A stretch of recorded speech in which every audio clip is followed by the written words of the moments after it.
Au nom du Père et du Fils et du Saint-Esprit. Amen.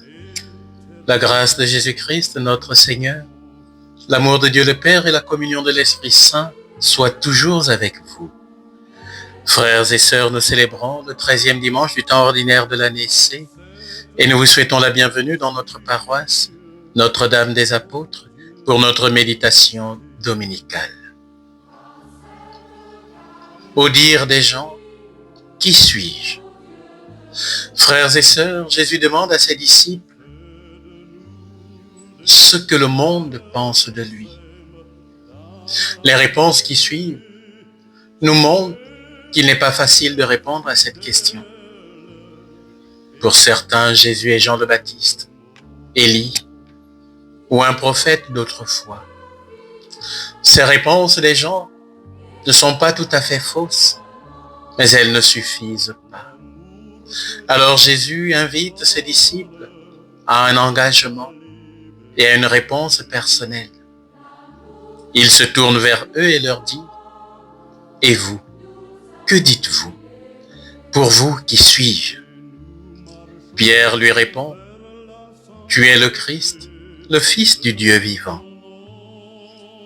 Chers frères et sœurs, notre foi ne peut se résumer à une vague opinion, aussi proche de la vérité puisse-t-elle être, ni même à une conviction qui nous anime. La foi est d'abord pour nous l'adhésion à une personne. C'est une rencontre personnelle et vivante avec quelqu'un. Rencontre personnelle et vivante avec Jésus. Pour vous, qui suis-je ? Frères et sœurs, cette question appelle à la conversion.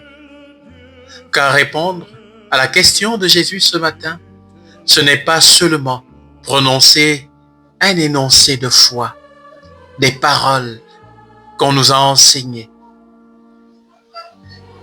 C'est entrer dans une communion, une relation personnelle.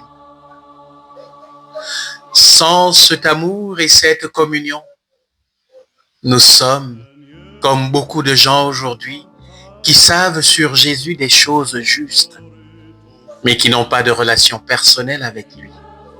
Mais toutes ces belles paroles sur Jésus ne répondent pas toujours à la question : pour toi, qui suis-je ? M'aimes-tu ?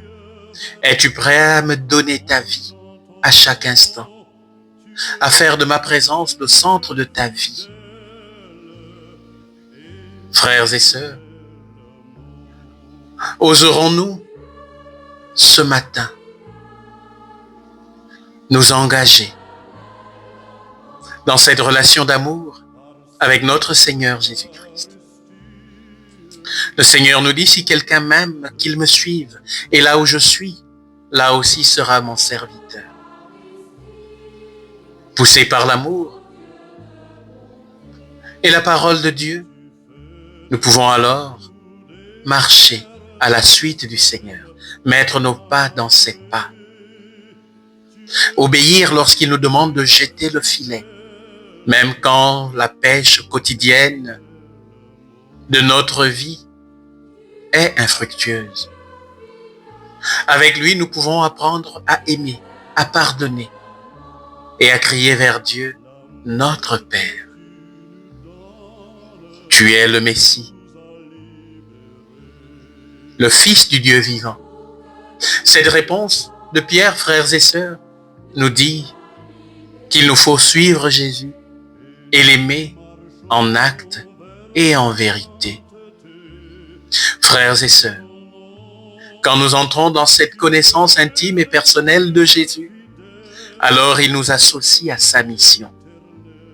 Nous le voyons, il dit à Pierre : tu es Pierre et sur cette pierre, je bâtirai mon église. Et la puissance de la mort ne l'emportera pas sur elle. Je te donnerai les clés du royaume. Tout ce que tu auras lié sur la terre sera lié aux cieux. Et tout ce que tu auras délié sur la terre sera délié dans les cieux. Voilà la béatitude à laquelle le Seigneur nous appelle. Partager sa mission. Nous devenons alors présence de Jésus pour les hommes. Nous devenons dispensateurs de sa grâce et de son amour. Que chacun de nous réponde à cette question tout au long de cette célébration. Pour toi, qui suis-je? Loué soit Jésus-Christ, à jamais.